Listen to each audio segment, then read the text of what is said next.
তুই হারামজাদি আমারও শাসন করতে চাস? হারামজাদি বলবা না। জাতীয় দলের ক্রিকেটারদের দাড়ি নিয়ে কট্টর মন্তব্য করলেন শতাব্দী অদূত। ছোট পর্দার অভিনেতা শতাব্দী অদূত একটি সাক্ষাৎকারে জাতীয় দলে খেলোয়াড়দের নিয়ে ওয়ার্ল্ড কাপের পারফরমেন্স নিয়ে সমালোচনা করতে গিয়ে এক পর্যায়ে তিনি জাতীয় দলের খেলোয়াড়দের দাড়ি নিয়ে কট্টর মন্তব্য করেন।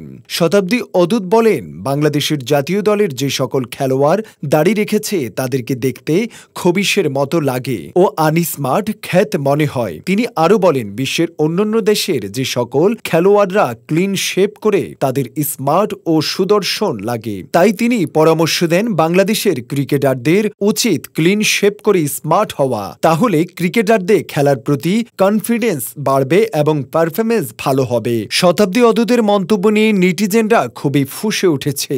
নেটিজেনরা শতাব্দী অদূতকে নিয়ে সামাজিক যোগাযোগ মাধ্যমে বয়কটের ডাক দিচ্ছে এবং তারা শতাব্দী অদূতকে নিঃস্বার্থে ক্ষমা চাওয়ার জোর দাবি জানাচ্ছে।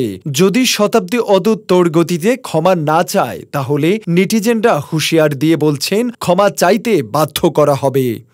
শতাব্দী অদূত ছোট পর্দার একজন নাট্য অভিনেতা। সম্প্রতি সময়ে বাংলাদেশের জাতীয় ক্রিকেট দলের মাহমুদুল্লাহ রিয়াদ, তানজিম সাকিব সহ যে সকল খেলোয়াড়রা আল্লাহ রাসূলের সুন্নত দাড়ি রেখেছে তাদের দাড়ি নিয়ে কঠোর মন্তব্য করেছে। যে সকল খেলোয়াড়রা মুখে দাড়ি রেখেছে তাদেরকে নাকি দেখতে খবিশের মতো মনে হয়, এমন কথা শতাব্দী অদূত বলেছে। এর সাথে আরো কিছু কথা শতাব্দী অদূত বলেছে, দাড়ি চেঁচে ফেললে নাকি তাদেরকে স্মার্ট লাগবে, উন্নত বিশ্বের অন্যান্য খেলোয়াড়দের যে রকম স্মার্ট লাগে তাদেরকেও নাকি সেই রকম স্মার্ট লাগবে, এমন মন্তব্য শতাব্দী অদূত করেছে। সে খেলোয়াড়দেরকে পরামর্শ দিয়েছে, যদি খেলোয়াড়রা মুখে দাড়ি না রাখে, স্মার্ট হয়, সেভ করে, তাহলে নাকি খেলার মধ্যে তাদের কনফিডেন্স বাড়বে, পারফরমেন্সের দিক দিয়ে তারা আরো এগিয়ে যাবে। ওয়ার্ল্ড কাপে তাদের যে ভরাডুবি হয়েছে সেটা নাকি শুধুমাত্র দাড়ির কারণে হয়েছে। এই ধরনের বক্তব্যে একটি ইসলামিক রাষ্ট্রে বসবাস করে এবং মুসলমানদের মনে আঘাত দেওয়া ছাড়া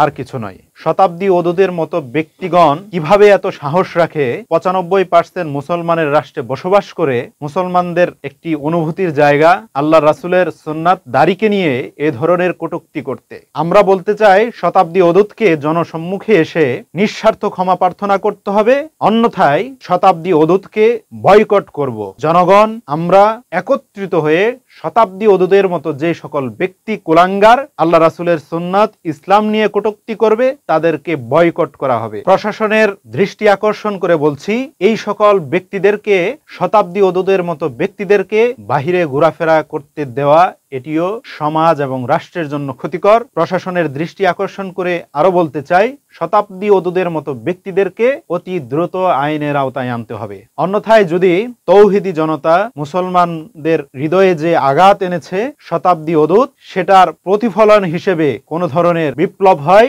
সেটার দায়ভার প্রশাসনকে গ্রহণ করতে হবে। আর শতাব্দী অদূতকে অতি দ্রুত নিঃস্বার্থ ক্ষমা প্রার্থনা করতে হবে, অন্যথায় যে কোনো পরিস্থিতির জন্য প্রশাসন এবং শতাব্দী অদূতকে দায়ভার গ্রহণ করতে হবে।